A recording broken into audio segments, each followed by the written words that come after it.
இன்னைக்கு நம்ம தலைவர் சூப்பர் ஸ்டார் ரஜினிகாந்த் அவர்களை ராமநாதபுரம் மாவட்ட பாஜக தலைவரோட போயஸ் கார்டன் இல்லத்துக்கே போய் சந்தித்து பேசியிருக்காங்க. இந்த சந்திப்பு எதற்காக நடந்திருக்கு அப்படின்னு கேட்டிங்கன்னா, ராமநாதபுரம் மாவட்ட பாஜக தலைவரான நாகேந்திரன் அவர்களுடைய மகளோட திருமணம் 9/5/2025 அன்று நடைபெற இருக்கு. இந்த திருமண விழாவுக்கு தலைவர் ரஜினிகாந்த் அவர்களுக்கு அழைப்பிதழ் வழங்கணும் அப்படிங்கிறதுக்காக தான் இவங்க ஃபேமிலியாக போய் தலைவர் வீட்டுக்கு போய் தலைவரை இன்வைட் பண்ணியிருக்காங்க. தலைவர் ரஜினிகாந்த் அவர்களும் அவங்கள வரவேற்று அவங்கள உபசரித்து அவங்களுக்கு ஒரு பாபாஜி புகைப்படத்தையும் அன்பளிப்பாக வழங்கியிருக்காங்க.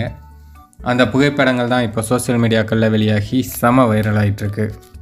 தவறாக எடுத்துக்காதீங்க, என்னால் உங்கள் திருமணத்துக்கு வர முடியாது, இதனால் இப்போவே நான் மணமக்களை ஆசீர்வதிச்சிடுறேன் அப்படின்னு சொல்லி தலைவர் இப்போதே மணமக்களுக்கு அன்பளிப்பை வழங்கியிருக்காங்க. தலைவர் விரைவில் ஜெயிலர் 2 ஷூட்டிங்லையும் பங்கேற்க போகிறாங்க அப்படிங்கிற தகவலும் வெளியாயிட்டிருக்கு.